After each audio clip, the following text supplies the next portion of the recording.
Esse aqui é o DreamWorks All-Star Kart Racing. Ele é a grande bomba do momento, um jogo de corrida que você pode pegar vários itens e arremessar em todo mundo, jogando com personagens de animação que vieram do universo da DreamWorks, que varia entre Shrek, Gato de Botas, Trolls e muito mais. Só que assim, ele poderia dar muito certo, tem ideias geniais, mecânicas de música, mas que no final só virou mais um Mario Kart genérico que você tem motivos legais e muito não legais pra passar longe dele. Pois é sobre ele que eu vou falar agora.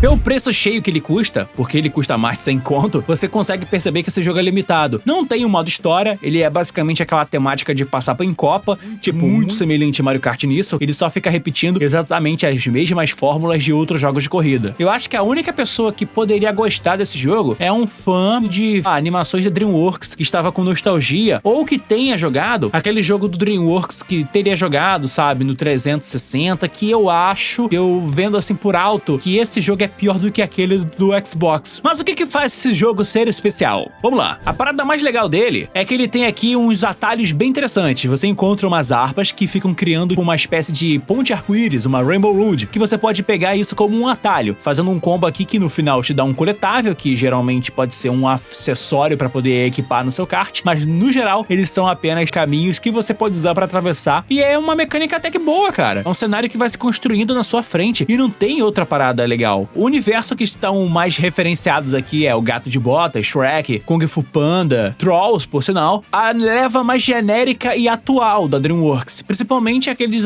sabe, aquelas animações que surgiram depois dos anos 2005. E pelo menos tem uma leva muito grande de personagens jogáveis. Shrek. Eu acredito que a DreamWorks teve muito mais sucesso com a animação 3D depois que lançou o primeiro filme dele. Pra você ter uma noção, nessa época surgiu uma categoria para prêmio de Oscar de animação. E superando qualquer expectativa, eles ganharam a Disney. Porque o filme do Shrek, lá no começo, ele é praticamente uma paródia de todos os contos de fada que, normalmente, a Disney tinha como carro-chefe para suas animações. Só que nesse caso, eles pegaram uma história que, sim, também era uma espécie de conto de fada. Não sei se você sabe, mas a história do Shrek era bem diferente no conceito original. O Shrek veio da história de um livro, que conta aventuras certamente parecidas e tal, só que ele era um ogro que tinha capacidade de invocar tempestades e raios. Tá, isso aqui é um pouco diferente do que você estava acostumado, mas a versão da DreamWorks é muito mais conhecida. Só que durante um certo tempo existia uma animação protótipo do visual original do Shrek. Sério, cara, o Shrek do livro era praticamente um cara que tinha o poder de cuspir e soltar ondas de calor, seja com uma baforada de fogo ou olhos laser. O maluco era um X-Men. Também tem o mestre Shifu, ele apareceu dentro do universo do Kung Fu Panda e ele não tem nenhuma fé no Po, que é o grande dragão guerreiro. O grande lance dele é que ele é o mestre que acaba meio que evoluindo como personagem, porque ele acaba aprendendo um pouco com seu discípulo. Também tem o Po, que é do filme Kung Fu Panda, que pra muitas pessoas que lutam Kung Fu ele é uma afronta, mas deixa pra lá. A questão dele é que ele é um outro personagem que tem uma jornada bem épica. E como a gente sabe, a história dele não tá completa, porque parece que eles planejaram 6 filmes e até agora só lançaram 3 e aparentemente o 4º filme tá a caminho. Aí vem aquele espaço pras minhas pequenas teorias. Eu acredito que o mestre Shifu vai morrer. Isso porque depois daquela toda a trilogia e evolução do Po, pra história seguir em frente, o Po precisa virar um mestre. Só que isso aí, meu amigo, é apenas uma teoria, porque eu acredito que isso não vai acontecer ou pode acontecer no próximo filme. A gente não sabe de nada até então. Também tem aqui o Senhor Lobo, que, sinceramente, eu não faço a menor ideia da história desse cara. Eu sei que ele é um vilão de um filme chamado Os Caras Malvados, que você pode ter assistido ou não, mas a galera furro ficou completamente enlouquecida com aquele filme, e eu acredito que ele seja o cara que deixou de ser mal por algum motivo. Aliás, tem aqui o Soluço, do filme Como Treinar Seu Dragão. Maluco, ele é um moleque que acabou evoluindo mesmo em toda a trilogia de filmes. O moleque sai de um garoto totalmente desajeitado pra um cara que lidera sua guilda com a ajuda de todos os dragões, que se for comparar, no começo da história, os dragões eram os grandes vilões da história. A DreamWorks conseguiu fazer uma trilogia perfeita, cara, com Como Treinar Seu Dragão. Só não supera Shrek, que ainda tá sendo desenvolvido, então vamos esperar. Aqui tem a Princesa Fiona, e é uma personagem bem curiosa, porque ela acaba se transformando numa ogra devido a uma maldição que ela acabou ganhando, e isso ocorre sempre no anoitecer, e ela é de uma personagem de história de contos de fadas mais genéricos que existem. A princesa que está presa na torre, cercada por um dragão, esperando seu príncipe encantado resgatar. Sério, isso aqui é a história mais básica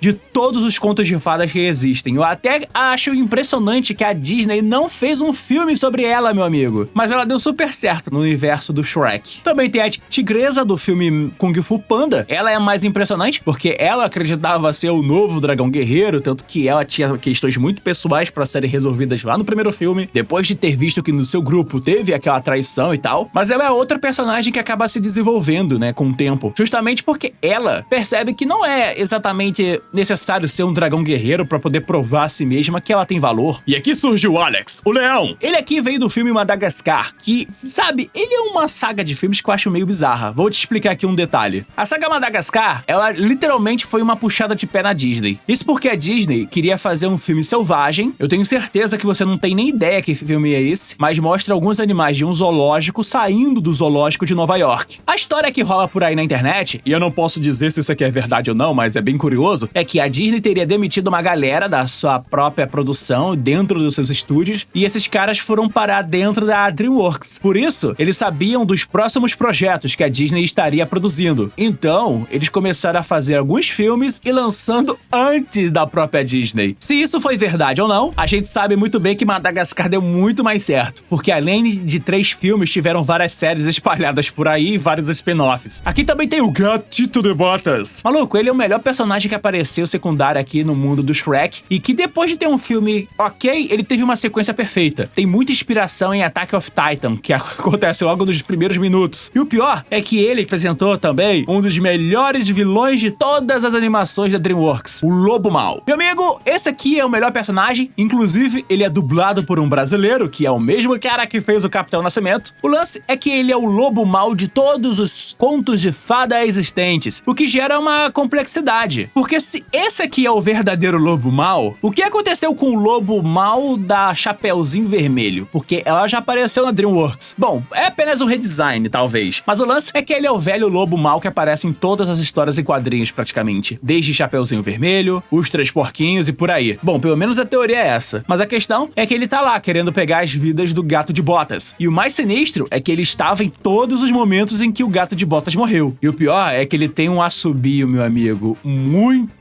sinistro. Ele é a personificação da morte. O Mestre Ogway é uma das criaturas mais bizonhas. Ele é só uma tartaruga velha e tá lá pra deixar o seu momento, entendeu? Mas sabe o que é esquisito? Theodore, a DreamWorks em algum momento resolveu fazer o Poderoso Chefinho, que é uma paródia de sei lá o que, enfim, é um bebê de terno. Entenda que esse filme, o filme de um bebê de terno, competiu como melhor animação contra o estúdio Ghibli, que fazia umas animações que mexiam com o psicológico das pessoas. Olha, parabéns. É isso. O outro personagem aqui é o Burro. Ele, por sinal, já tem uma teoria muito louca, porque dizem que ele era uma daquelas crianças Vale dos Prazeres lá dentro do universo do Pinóquio, só que deu defeito, que são aqueles burros que ainda falam, e por isso ele conseguiu fugir e ele acabou se virando por lá. Mas é só uma teoria. Aqui tem 2 bonecos que eu faço a menor ideia da importância deles, mas estão aqui que eu acredito que vieram do filme Trolls. Não sei o que é este rei Bridgert.